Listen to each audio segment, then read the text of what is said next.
Our next game for discussion is Metal Gear Solid, which was nominated by @DJFunkNova on Twitter. It was developed by Konami and published by Konami for the Sony PlayStation. Earliest release date is September 3rd, 1998 in Japan. And I gotta say, this game still looks pretty amazing for a game from 1998. For a PlayStation game, it looks really good. Definitely. It looks really good. My only fault with the graphics is that the people's faces kind of look like they're sculpted out of potatoes, but no. The classic PlayStation potato.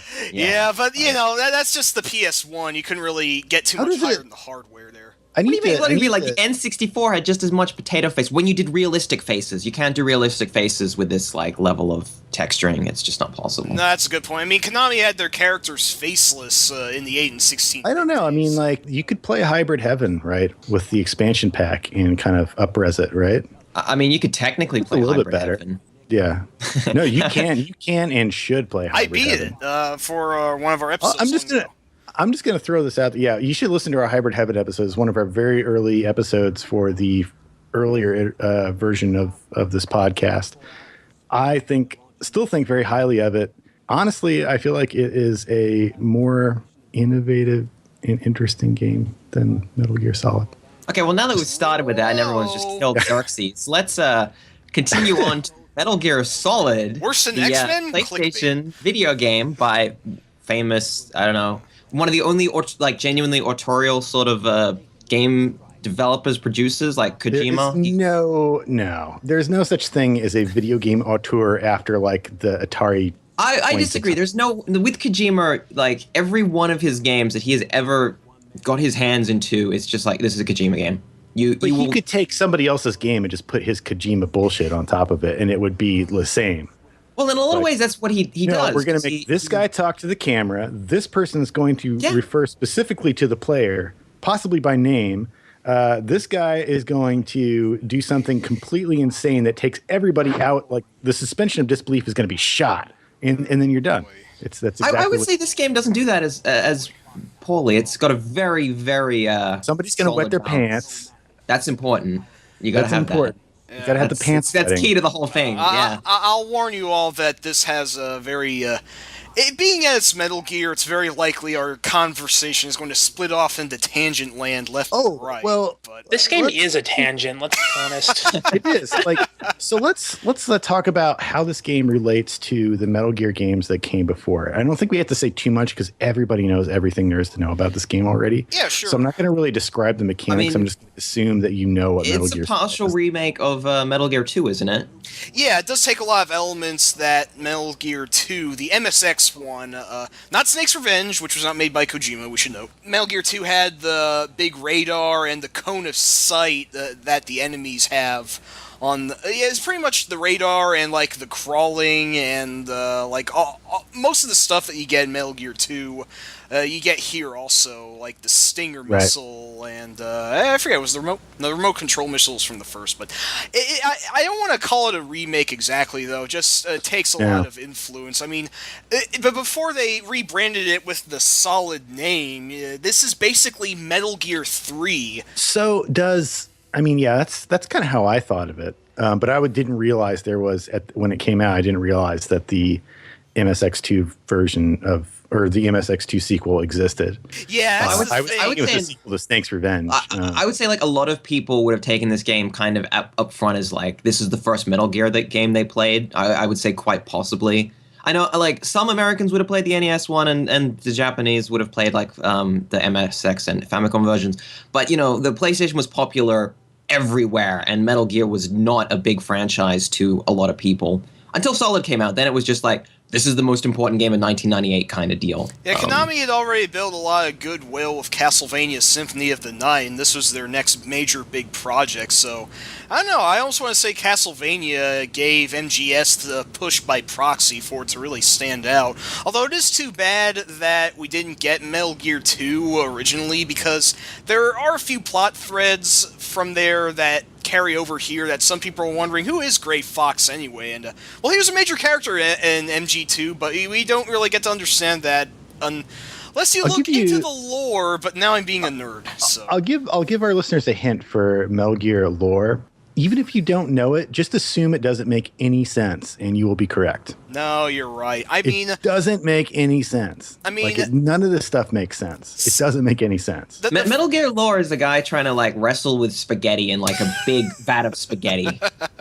Right. Well, to be fair, the first game, the first solid game is technically straightforward. I mean, it's just a standard apparent ransom situation. You don't need to know anything about the previous game. See, that's what I actually really like about Metal Gear Solid, is in a lot of ways, if you don't have to know anything before, and you certainly don't have to know anything after, in the whole game, it actually fits together quite well. There's some plot holes and things in places, but at its core, it's kind of like, it feels like almost a, an action movie from sort of the time. It's like, there's a military guy and he's taken out of retirement and he has to go and get the bad guys who have like a giant robot that shoots nukes. And it's like, okay, go get him. I wonder, like, does the CIA ever like consider not pulling somebody out of retirement?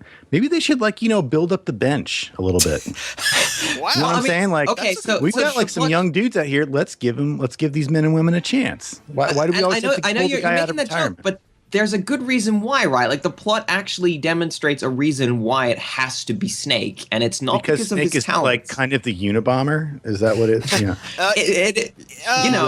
We don't want to go. Let's not throw around the like kind of end game spoilers for it. But the game does try its best to clean it up. Although in typical Kojima fashion, it's kind of like a 15-minute long talking cutscene where it's just and this is why I did this, and because of this, you are this, and I am this. We can't not talk about this game, not discuss the cutscenes. They do go on for a while. And even so, it's a little generous to call most of them cutscenes, because for a lot of the conversations take place in the codec, and that's just talking heads. So I don't know. Do those count as cutscenes full on? I'm not sure exactly how to define it. Kind of, but some of them are deliberately just there to be ignored. Like, they don't serve any purpose at all. They're just there to be fun, and that is kind of what gives the Metal Gear series from this game forward its character, for better or worse. I'm going to say really quick where I'm coming from with these games. As a big fan of the original Metal Gear for NES, I could not really get into Metal Gear Solid when it came out, mostly because I got really into what happened was I waited a little while and then I got the VR missions, and I am like MLG Pro at those VR missions. I can do things that are great. That do not make any sense, but I have this weird intuitive. It's kind of like my Bushido blade abilities. Like, you're just kind of using the force at a certain level. But I am not that good at the real Metal Gear games. So it's weird. But my problem with it is that the story is ridiculous. I've come to kind of accept that as just being... But at the time, it was really weird. At the time, it was like, this is... You can either just dive in and just accept it for what it is and have fun with it, but it's not normal. And it's like very, very silly. Yeah, but yet super duper serious as a heart attack in many levels, but also incredibly silly. I almost want to say that being po-faced all the time, it does sort of keep its own... It is really aware of what it is. The word base. It's kind of like if you just like imagine like the most dramatic scene in the original like First Blood, the first Rambo movie, when he's like escaping from he just escapes from the police prison. station, and then he's talking to and he's like, "You did this. You drew first blood. You drew." And he just rips a huge fart. That is about the weirdness, like the weird dichotomy of tones that exists in this game at all times. I'm actually watching the scene where Ayakon's pissing himself as you speak. So so it's a stealth action game, right? That's a stealth espionage action or whatever it says on the box, and much more so, I think, than the overhead, like the Zelda-esque original MSX games, NES games. It really does accomplish that, because you have to use your radar screen, especially in this game. You really have to be paying attention to that, and that kind of makes the game. And I would say the gameplay is rock solid in most regards. I agree. It's very, very fun. I agree. No, I also concur. It was certainly a step up.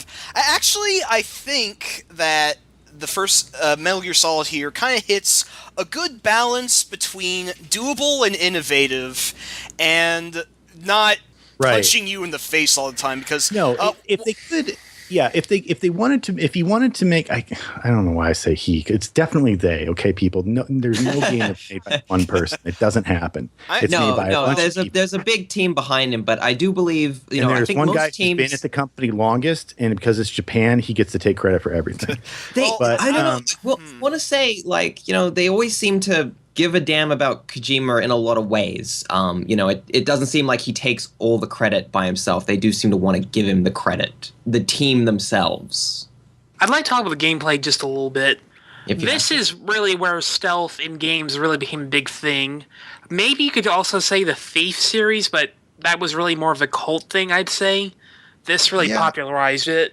I mean, Thief is very popular in its own PC capsule. Definitely because consoles were more popular, and Metal Gear Solid was an incredibly popular console game.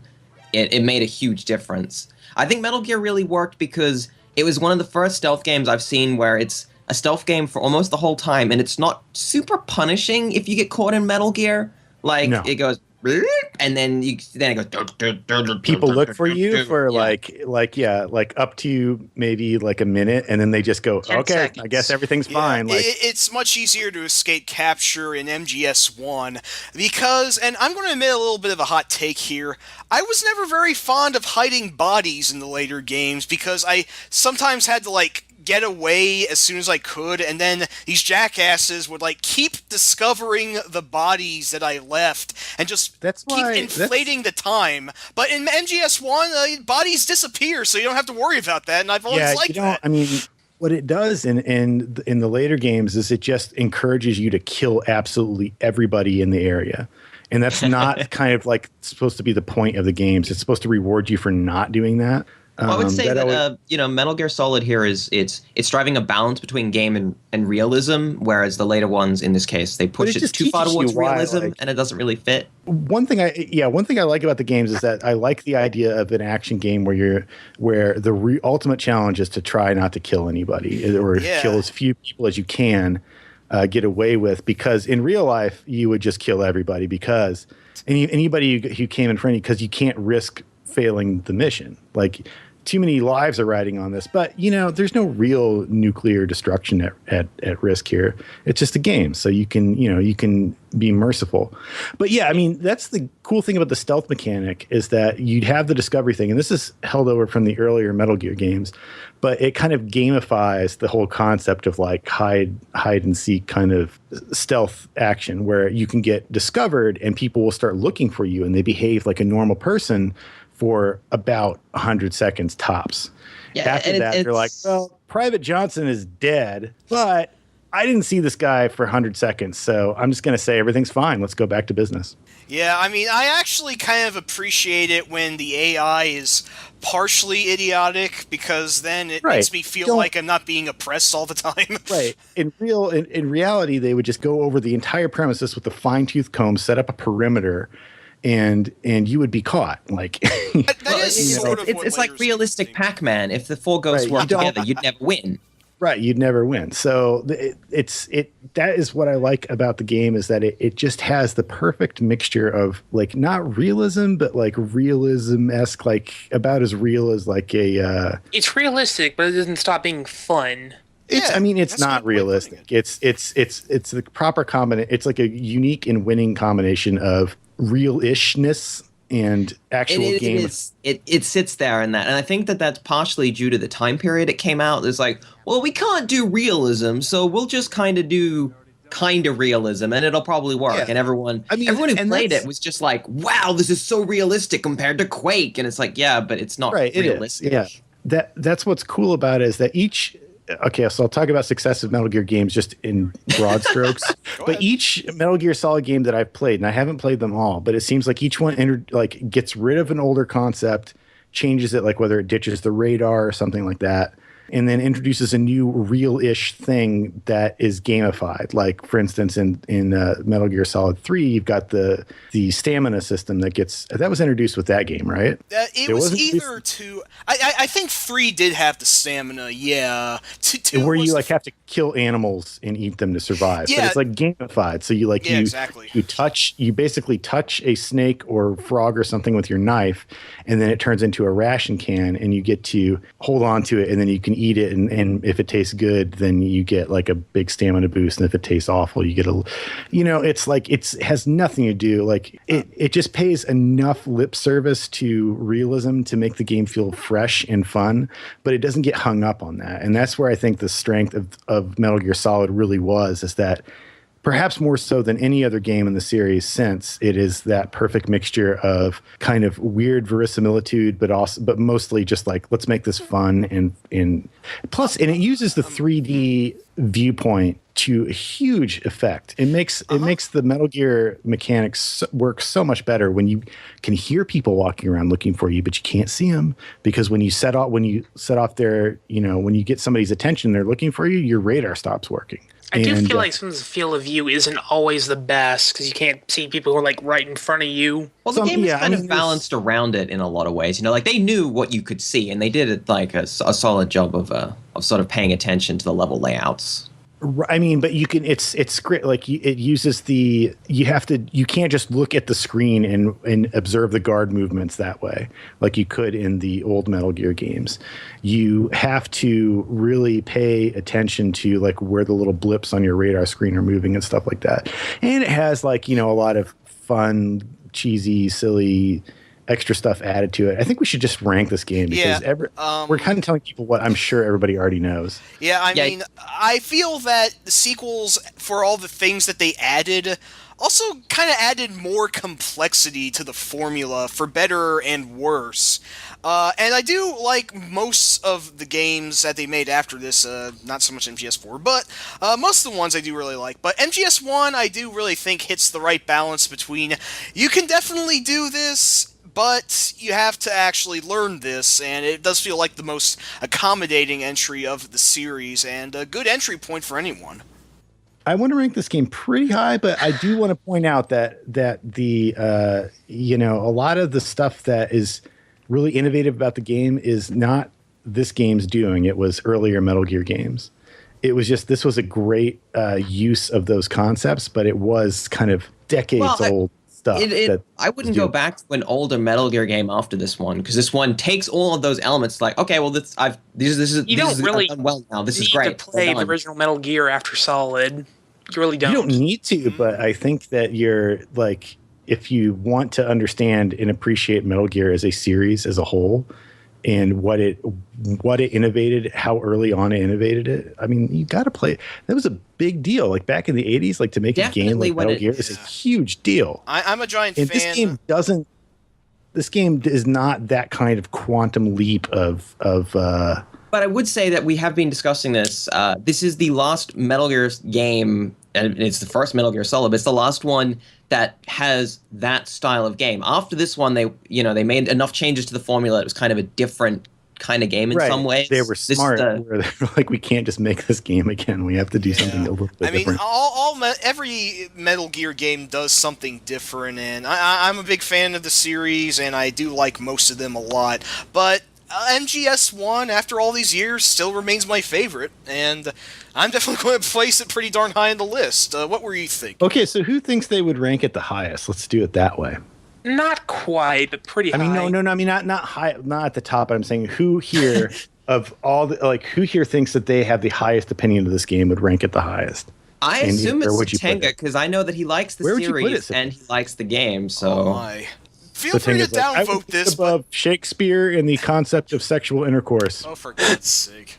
I would put it right up there. Okay, I expect you guys to downvote this, but I'm going to pitch it between the two Mario games. I mean, look, I mean, below Doom. I can work with that. I was thinking maybe between Earthbound and Bionic Commando. Is that too low? Yeah, no, actually, that's a good place to put it. I might put it above Earthbound, below Lode Runner.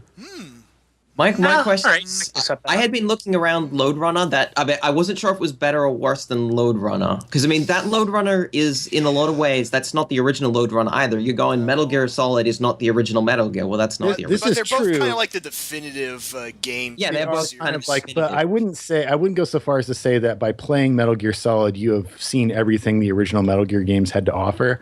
That's not true. Like, those games were different because the display of the games is very, very different, having the top-down thing. It's slightly different gameplay experience. Whereas with Lode Runner versus Lode Runner Online, yeah, it's just up-res graphics basically. It's not, it's not like you're looking at a wider different viewport, which is right. I mean, but in the original one, you could see the entire screen all the time. But I'm saying that's a bigger, that's a smaller difference. But I'm not saying that I would rank Metal Gear higher than Metal Gear Solid. I'm just want to say that like its achievement is not quite like, it's not like going from Super Mario World to Super Mario 64 kind of thing. It's much more like, oh, we had an old game that would work really well in 3D. Let's just do it and make it, really. But the core mechanics are still MSX mechanics. What I find interesting is with against Lode Runner and Metal Gear is that they're kind of at their core very similar games. In some way, yeah, you gotta get away from the enemies. Just I would say, ways. And that's interesting because we were talking about. I was saying like I personally. Although I like Metal Gear Solid a lot, like the one I go back to is the VR missions, which is just the training missions. It gives all the gameplay without any of the plot that you despise so much. Well, I don't despise the plot. I just feel like at the time, you just understand, I'm in high school and I'm like, I have read like, Thomas Pynchon and stuff like that. And I'm like, I think I'm really highly of myself as a literate person. And I'm like, this doesn't, no, it was dissonant. It's like there is like I said, there's a big difference between like trying to make a serious point and then like, remember Rambo rips like a huge fart, right? That's in a nutshell what it is. And I mean, when at this time period in games, especially on consoles, even the tonal dissonance was like, "Wow, this game's so like realistic and it's so because people didn't think it was like tonally dissonant. They're just like, "Wow, he's like talking and he's got guns and he's talking about guns." When Psycho Mantis is like, "So you like cool borders," or whatever he says. I don't know. He says whatever he says Suikoden and Castlevania. I know that for sure. There's a couple others. Konami games, or when he's like, "Put down your controller and I will move it with my mind." Like, oh my! The funny thing is, like people were like, "Holy crap, this is ingenious! No. Wow!" Maybe like what 11-year-olds? Like who was? It's kind of that was the demographic. Kind of a shame these days that everyone kind of knows about that already. I mean, that's the thing. Like that degree of fourth wall break was not commonplace in games. No purpose. It serves no purpose. It serves no purpose. The purpose it serves is he's psychic and he's a mantis. No, it is detrimental to the story. Like if you want to tell a story, you don't have somebody do that. We're not arguing this alongside the ranking, are we? Because I think that's important. I'm just saying that the flourishes that get put into this game that kind of make it unique does detract from the other thing that it's supposed to do. I mean, I'm not saying that makes it bad. I think personally that makes the game better in a weird way because it just makes it unique. It makes it special. But I think you're fooling yourself if you think Psycho Mantis reading your memory card has anything but it breaks the fourth wall. It also shatters the suspension of disbelief. I like the memory card thing in the sense that, oh, that's a neat gimmick. But the other things he does, I actually don't mind. Not the This game also has people like hiding like key items in their vagina, right? So there's implicitly, because that's neither here nor there. Also, a dude who likes cigarettes so much, he had to put him in his stomach and puke him up so he could smoke them later. Really gross. Wait. That happens. One thing I do like, and this is the fourth wall one that actually really is cool, is the codec on the case. That was very cool. You gotta give it to that. That was really neat. I wonder if that was meant to be like copy protection of a sort. Huh. I don't think it was. I think it was just coincidence that it kind of turned out that way. But that was really clever. Like that was that was stepping back to like feelies and stuff for PC games. Right. Or like that Apple II prisoner adventure game where you have that code that they give you at the beginning, and it's like a randomized code, but you're not supposed to tell anybody the code, and then the game will try to trick you into revealing that code by having you the game pretends to crash and tries to coach you through fixing it, and then it will have you type slowly out that code, and the legend has it, or Wikipedia has it, which is basically kind of like the 21st century way of saying legend has it, that the CIA used that to train field operatives in the old days because it was very good at trying to trick you into into doing that. That's the kind of thing that I love about the Metal Gear Solid games is they're still working on kind of that old school level of really low tech. Yeah, I mean, like it's silliness. Yeah, Kojima definitely is a fan of that. He wants that in his game. So Satinga's for putting this above Super Mario Brothers 3. Everybody else seems to be below that. Bobinator said between Earthbound and Bionic Commando. I said between Lode Runner and Earthbound. Cal. I mean, like as I said, you could see that I was kind of like around Lode Runner, and I probably would put it above Lode Runner. This is like a hung jury. Like I'm. Well, no, it's not because you're already losing. So it's like I could live with it being above Lode Runner, I guess. Oh no! I'm just not like right, I'm not sure. I'm so like no. On I've the, just lost. I've just lost. Like, I think that tears it. This like is a razor's edge thing, but I think like what Metal Gear Solid like especially when the Mad Monk's Revenge came out, it was just a good Lode Runner. The Metal Gear Solid game was like this was a huge release for the time, and it is a hugely influential game going forward in many ways, and that would probably push it Metal Gear above it just because Lode Runner is a great game, but it's kind of more that the franchise, the actual individual Lode Runner is only a really good Lode Runner. It's kind of like it came and went. Although it did, but it did have like the level creation thing and all that. It was great. Yeah, but let me just throw this out here though. And I'm not trying to change your mind, but let me try to change your mind. Okay. No. And say that the one caveat I would say is that almost everybody and their dog has played Metal Gear Solid at this point, and it doesn't really need our promotion to encourage people to play it. So when you put it above a game that many people have not played, you're kind of, I mean, it doesn't really matter. I'm just saying that on one level, like that's why sometimes you guys put the Mario games all at the top, and I mean, true, they don't need more people. I do feel like a lot of people do not play those older Mario games because there are new Mario games that are ostensibly similar that you can play. Like a lot of kids might not play. Go back to I'm sure most kids are playing Mario Maker more likely at this point. Yeah. So you have that, but like with, for example, I think that a lot of people don't play Doom. Like if they didn't play it when they were kids, they might not play it, and that's one reason why you might want to promote. Or same thing with Lode Runner. Maybe not so much Earthbound. It seems to be kind of evergreen, but I'm just saying, like, when I'm doing a coin flip kind of scenario where I consider both games to be equally important or equally good, I kind of want to weight it towards the game that most people haven't played. But I'm just throwing that out there. I mean, you gotta remember. I know you're gonna show your age a little bit here, but I don't think like Metal Gear Solid and the games before it. I think most people like, I've played Metal Gear Solid 4. I've played 5 because those are the new release. Even like 3 is the one that everyone holds in the highest esteem. Okay, you got me. Okay, that's a good point. Well, I guess Metal Gear went a little bit higher than I thought it would, although, it's worth it. And you know what else is worth it? Giving a couple bucks a month to your favorite website and podcast on Patreon.